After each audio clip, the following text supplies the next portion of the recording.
Today is National Yorkshire Pudding Day, and I thought I'd make Yorkshire pudding. Ooh.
Ta-da!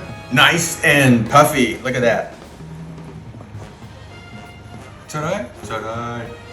Nice and brown on the outside. So whether you want to call it Yorkshire pudding or a popover, have at it. Cheers. Yeah, that's good.